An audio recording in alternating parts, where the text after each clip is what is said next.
Hello, welcome to my cooking show, as it is. Today we're going to cook chili.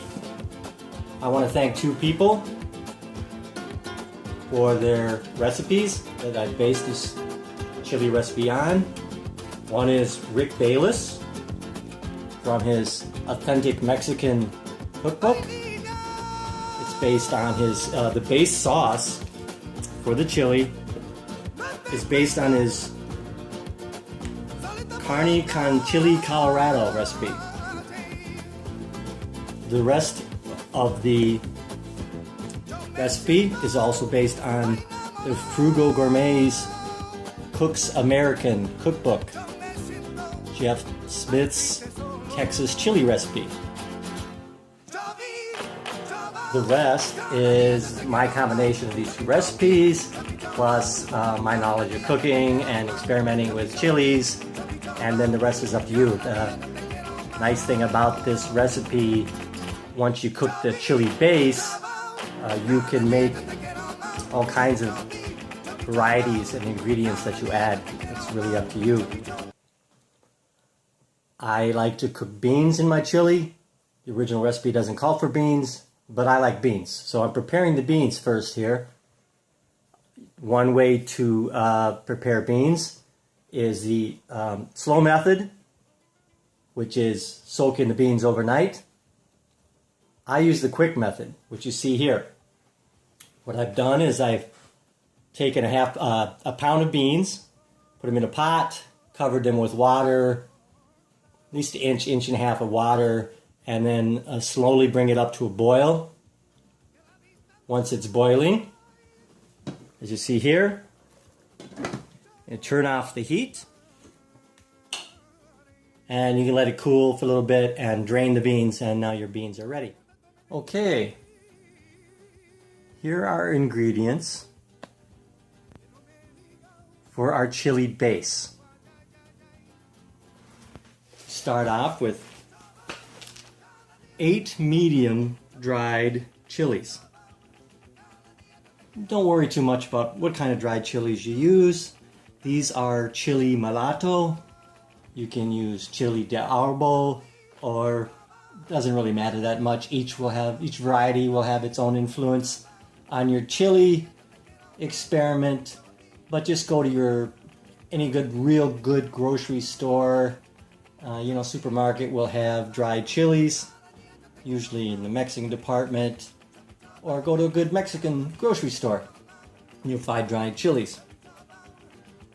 We have 3 tablespoons chopped garlic, 1/2 cup chopped onion, a teaspoon of oregano leaves, 1/2 teaspoon of cumin powder or ground cumin. You can use a teaspoon of seeds if you want, but you're going to have to crush them in a mortar and pestle. And 1/2 teaspoon of salt. And we're going to use 3 tablespoons of oil. You can also use 3 tablespoons of lard if you like. So those are our basic ingredients to start with from our chili base. Okay, our first step, recommended step, is to remove the veins and seeds from the chilies, which is not a bad idea. The veins can add a little bit of bitterness to your sauce. They are also, from what I understand, even hotter than the seeds, which is okay, of course, if you want a really, really hot chili. At least cut off the stems if you're not going to de-seed it and devein it. I'm going to de-seed them and devein them. You notice I'm wearing gloves, which is always a good idea if you're going to handle dried chilies of any kind. And so I'm going to go ahead and do this to all 8 of these.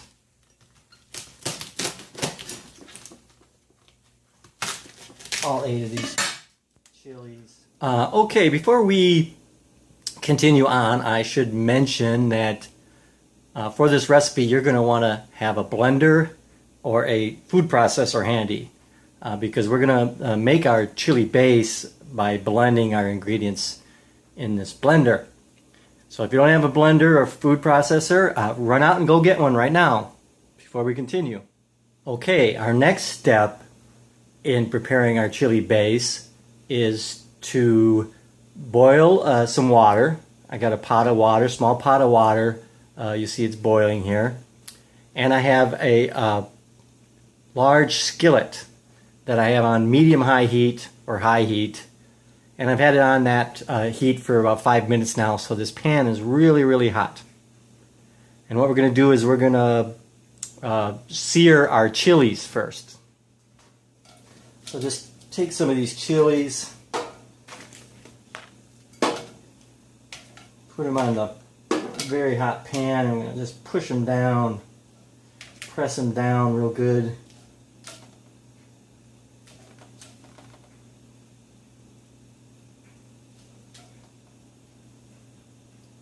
And you should hear them crackling, popping a little bit. We want to do that until we get some nice little blackish, brownish spots on the bottom.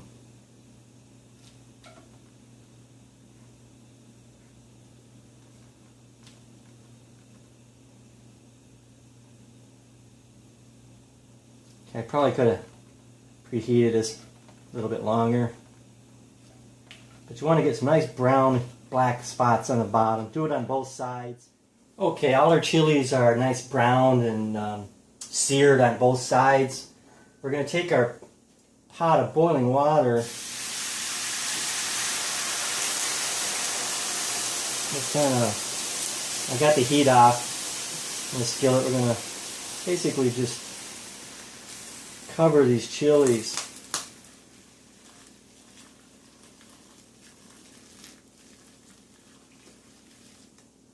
Cover these chilies with water.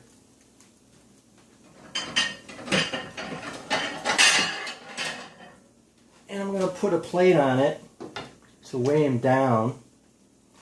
And we're going to leave that there for 30 minutes with the heat off, just to soak those chilies in the water a little bit. It's going to make a little bit of a chili sauce. We're going to, a little liquid. We're going to reserve some of that liquid for our base. Okay, this has sat for about a half hour. Let's see how I'm going to take this out of here. We have a nice sauce there. We're going to drain that into a container.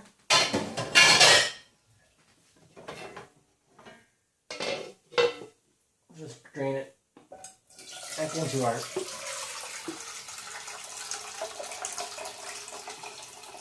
pot here. I made a little mess of it. I'll take care of that later. Okay. There we go. There's our chilies. And we're going to reserve a cup of the liquid.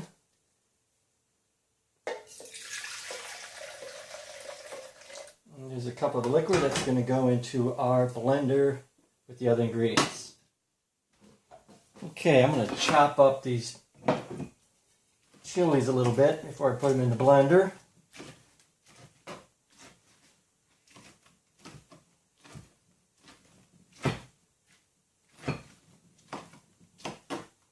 This makes them blend a little easier.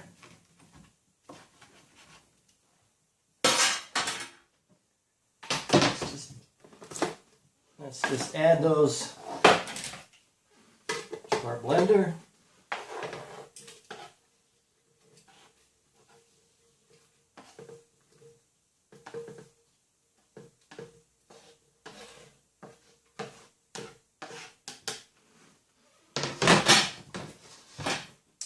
Add the 1 cup of reserved liquid.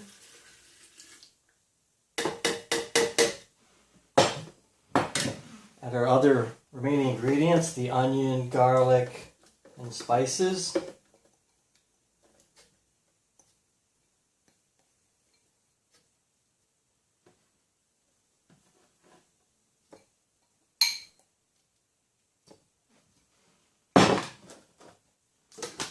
And chop it up.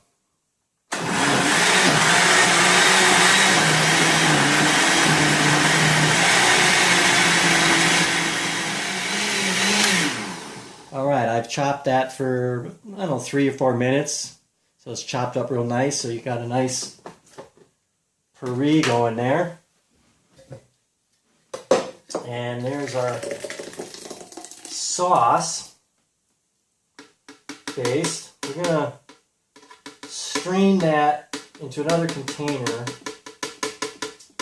through a medium-sized sieve.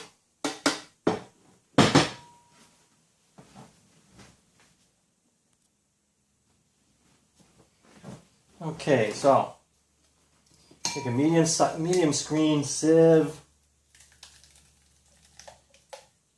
You just want to strain that a little bit. Push it through the sieve. So push it through the strainer to get most all of it pushed through the strainer until you're left with a little bit of mostly probably just some of the skin.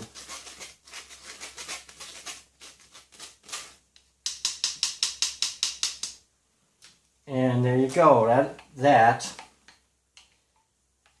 is our chili base. From there on, it's kind of freewheeling. Get your chili base, and you can add all the ingredients that you want to the next steps, which we'll go to.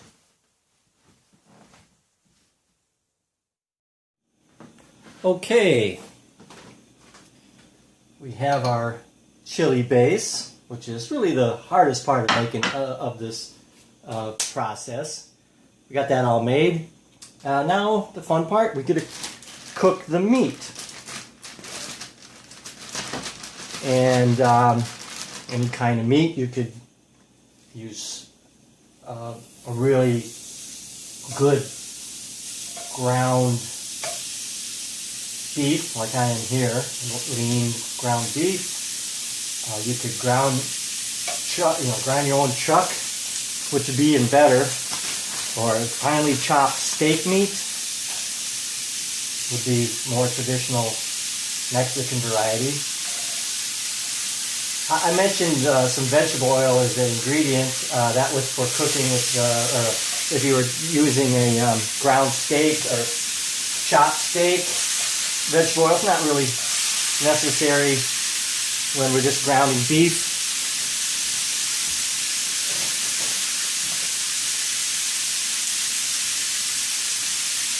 I've got about 3 pounds of lean ground beef here, and we're just going to fry this up so it's nice and brown. Okay, I've been browning this ground beef for probably about 10 minutes now, and it's pretty much about done. Looking good. On a medium-high heat. I'm going to add a little bit more salt and pepper. Just because I like salt and pepper. And add a little bit of salt. A little more little freshly ground pepper.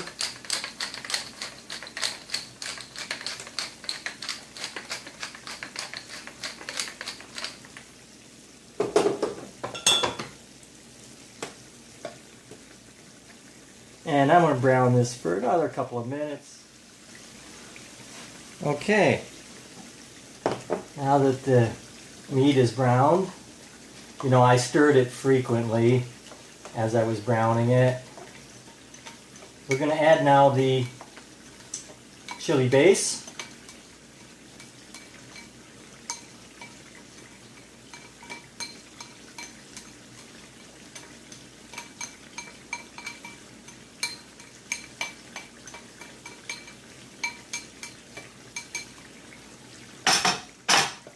Stir that in good.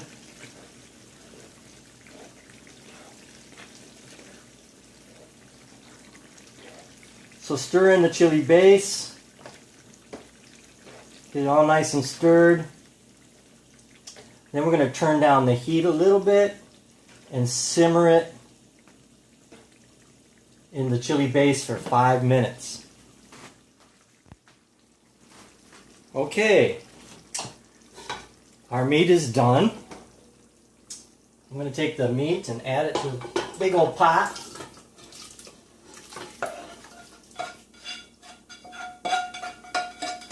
So that was simmering for 5 minutes in our chili base.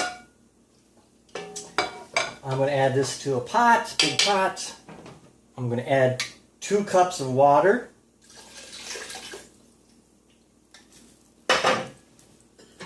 Partially cover. Well, actually, let's not cover it yet. We're going to bring this to a boil. So get on a high heat. We're going to bring that to a boil. Once we bring it to a boil, and it's boiling, we're going to cover it partially, turn down the heat, and you can simmer that for 45 minutes.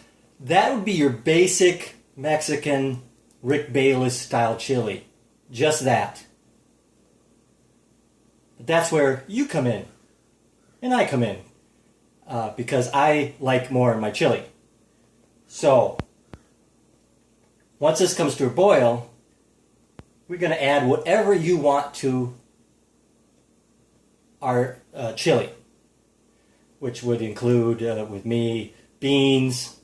I'm going to add some more chopped onion, tomatoes. So I got a couple of cans of diced tomatoes and some, what I got here, some stewed tomatoes.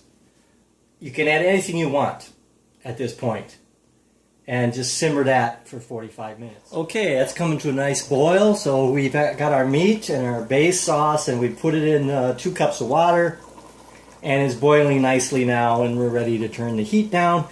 And like I said, in Rick Bayless's case, you would just heat this up for another 45 minutes on low with the cover partially covered, and you're done. But we like more stuff in our chili.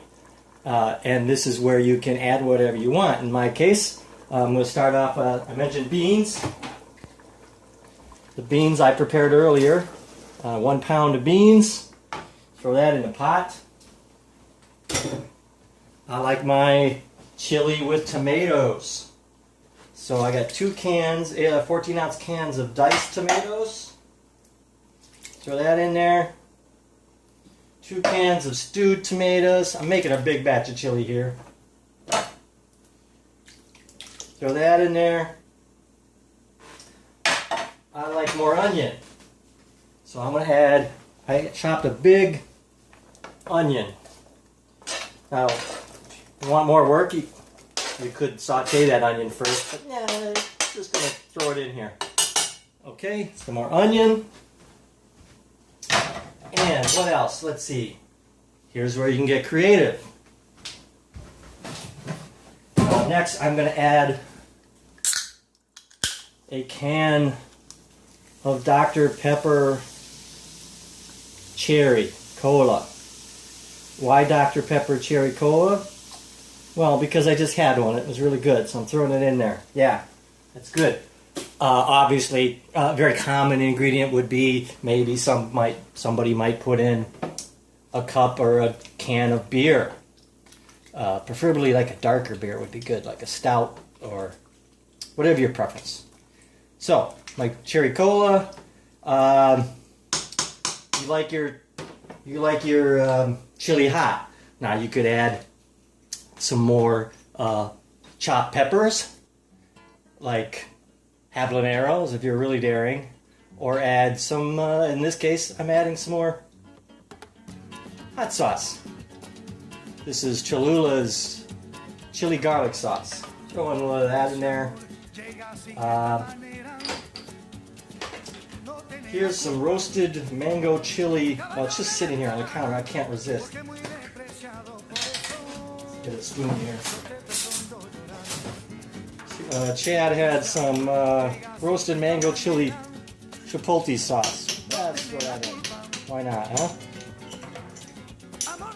So, whatever you like in your chili, this is the time to put it in because most of the work is done.